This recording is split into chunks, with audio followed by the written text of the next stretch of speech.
Kahirap palang umibig sa di tamang panahon.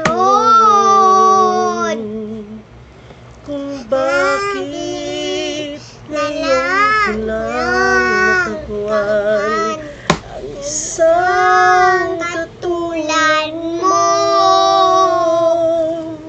Sana noon pa kita nakilala, sana noon pa lang nang ang puso ay malaya pang magmahal. Sabay na tayo. Bukas na lang kita mamahalin, sabay sa paglaya ng